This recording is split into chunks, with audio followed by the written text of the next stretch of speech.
Mina ngusikhangezile Ndlovu. Ngihlala ku Ward 17 Insiza, Village E. Community activist. Ngafundiswa ukuthi ngithunge ama-pads lawa. So ngase nginanzelela ukuthi ama-pads lawa semfundile ukuwathunga. Ngase nanzelela ukuthi kumele ngiwathunga ukuze angisize emulini yami. Ngilabantu abangamantombazana abangu-4. Nginanzelela ukuthi ebantwaneni bami laba abangu-4 engilabo angingeke enze ngiphinde ngene esitolo ngithenga ama-pads ngoba sengikwanisa ukuzenzela ngezandla zami. Sengikwanisa futhi ukuthi sengingaziphilisa ngokuthunga ama-pads la ngithengisela abantu.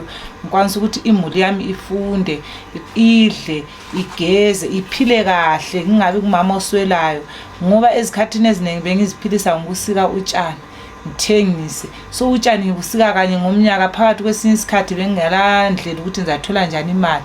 Khathesi sokungifundisile ukuthi ngibe ngumama ohlakaniphileyo ozenzela ngezandla zakhe.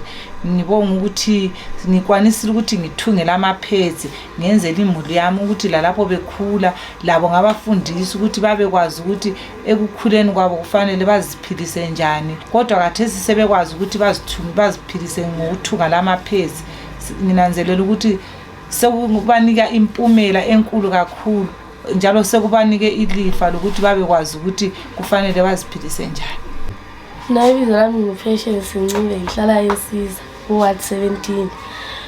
Abanye abantwana bayalova esikoleni nxa besesikhathini, abanye basebenzisa amalembu ukuthi amalembu angabathelela umkhuhlane, abanye basebenzisa ubulwengwe, abanye amalembu. Kodwa thina basincedisa ukusifundisa ukuthunga ama-pads. Abadala sisacela imali ukuthi besithengele ama-pads. Sesithi singathola isikhathi sizithungele ama-pads ethu ukuthi lathi singaceli imali ebadaleni. Sesikwanisa ukuzincedisa.